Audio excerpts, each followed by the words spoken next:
Análisis de riesgos. Se puede definir como el proceso de estimación de las probabilidades de que ocurra un evento no deseado con una determinada severidad o puede tener consecuencias en la seguridad, salud, el medio ambiente y o el bienestar público. A partir de este proceso se deberá elaborar un plan de emergencia y contingencia, el cual permita mitigar o prevenir los riesgos, minimizar daños, atender los eventos con eficacia y poder recuperarse en el menor tiempo posible. Para que la evaluación sea correcta se debe considerar la naturaleza del riesgo, la facilidad de acceso o vía de contacto, las características del sector y o población expuesta, la posibilidad de que ocurra y la magnitud de exposición y sus consecuencias. Para esta manera, definir medidas que permitan minimizar los impactos que se puedan generar. Dentro de este análisis se debe identificar los peligros asociados con los riesgos mencionados, entendiendo a estos peligros con el potencial de causar algún daño. Para los análisis de riesgos se determinan 3 tipos, los cuales se dividen en cualitativos, cuantitativos y semi-cuantitativos. El método cualitativo es el método de análisis de riesgo más utilizado en la toma de decisiones en proyectos y resoluciones de problemas. Se emplean elementos tales como experiencia profesional, intuición y juicio. Estos son utilizados cuando el nivel de riesgo es bajo y no justifica el tiempo y los recursos necesarios para hacer un análisis completo. Entre los ejemplos podemos mencionar brainstorming, cuestionario y entrevistas estructuradas, evaluación para grupos multidisciplinarios y juicio de especialistas y expertos. El método cuantitativo es el método de análisis de riesgos que permite asignar valores de ocurrencia a los diferentes riesgos identificados para poder determinar y calcular el nivel de riesgo de un proyecto. Los métodos cuantitativos incluyen análisis de probabilidad, análisis de consecuencias y simulación computacional. Los análisis o métodos semi-cuantitativos son el método de riesgos que utiliza clasificaciones tales como altas, medias y bajas. Utiliza descripciones más detalladas de la probabilidad y de la consecuencia. Las clasificaciones se muestran en relación a una escala apropiada para calcular el nivel de riesgo.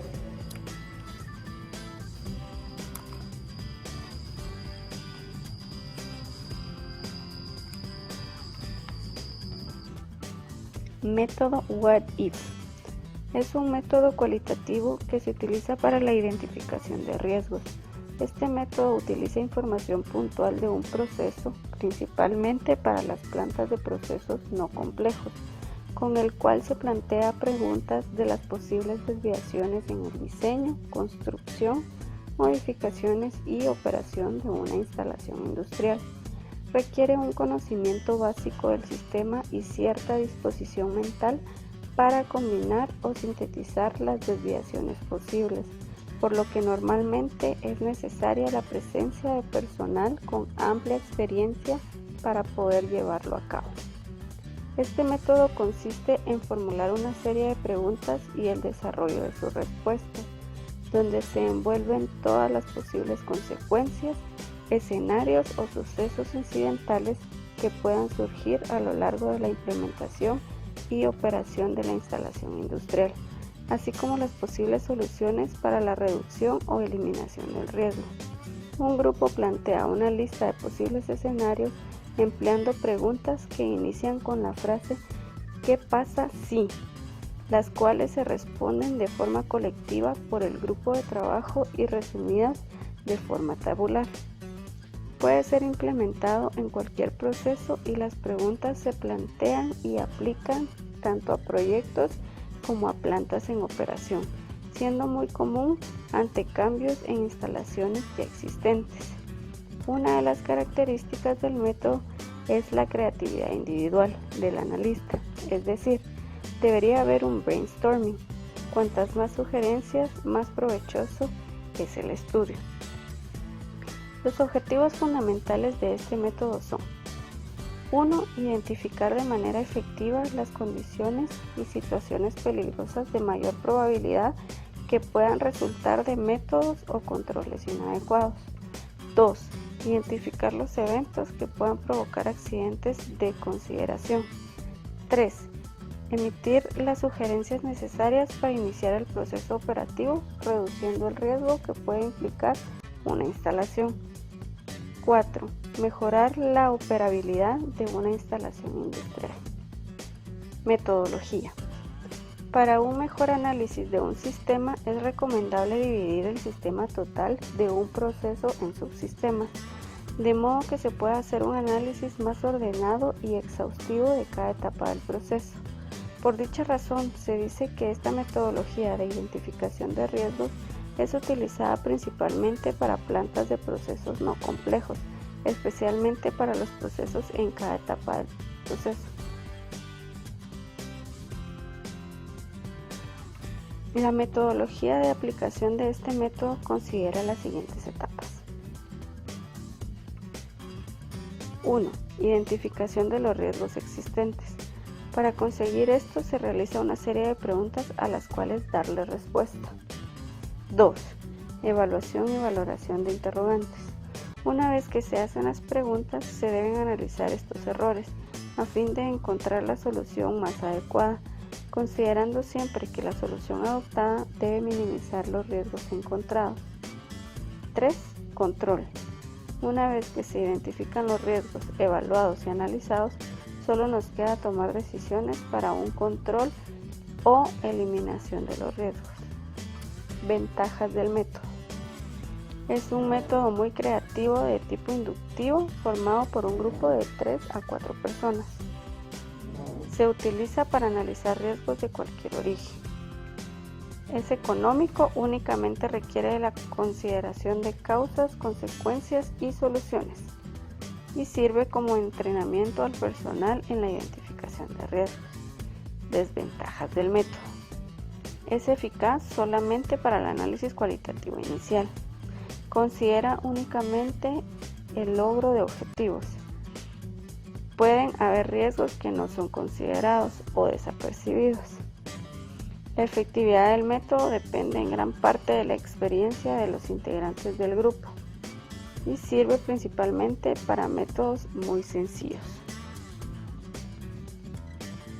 Análisis de causa y efecto o diagrama de Ishikawa. El diagrama de Ishikawa o espina de pez fue concebido por el químico japonés Kaoru Ishikawa. Este método se basa en la idea de que un problema puede ser originado por más de una causa y es por esta razón que recibe el nombre de análisis de causa y efecto, el cual se emplea como una herramienta que permite organizar y representar de forma gráfica las diversas teorías propuestas sobre las causas de un problema, lo cual permite visualizar las causas principales y secundarias del mismo, ampliando la visión respecto al problema y enriqueciendo el análisis, además de facilitar la identificación de soluciones. Esta técnica permite prever la aparición de problemas, lo cual la convierte en una herramienta valiosa para el análisis de riesgos, ya que no solo ayuda a controlar los problemas al final, sino durante las etapas del proceso mismo, además de ayudar a prevenir la aparición de problemas antes de que estos ocurran. ¿Cómo se construye un diagrama de causa y efecto? Como primer punto, se debe definir el problema que se debe evaluar o solucionar. Esto se realiza por medio de una discusión entre los miembros del equipo asignado. Luego, debemos dibujar una flecha horizontal larga, escribiendo el nombre del problema al extremo de la misma. Como siguiente punto, se deben definir las causas principales, para lo cual se puede utilizar una lluvia de ideas o utilizar métodos con categorías ya establecidas, como las 3 M's, que incluyen la maquinaria, los materiales, los métodos y el personal, las 4 P's, que incluyen personas, políticas, procedimientos y planta. Para el ejemplo que podemos visualizar a continuación, se utilizó el método de las 5 M's, que incluye la maquinaria, el método, el medio ambiente, el material y la mano de obra. A estas causas también se les denomina como factores primarios. los cuales se colocan alrededor de la flecha horizontal y se unen a ella por medio de líneas inclinadas. Al contar ya con las causas principales, se debe identificar para cada una de ellas otros factores específicos que puedan ser causa del efecto o problema a solventar. Estos factores conforman las ramas del segundo nivel en el diagrama, los cuales a su vez pueden expandirse en ramas de un tercero o cuarto nivel. Para que esta ampliación pueda darse, el equipo puede utilizar preguntas iniciadas con ¿por qué?, ¿cómo?, ¿cuándo?, ¿quién?, ¿dónde?, o ¿cuánto?, o asimismo utilizar el método de lluvia de ideas. Cada una de estas subcausas identificadas se une directamente a su rama principal.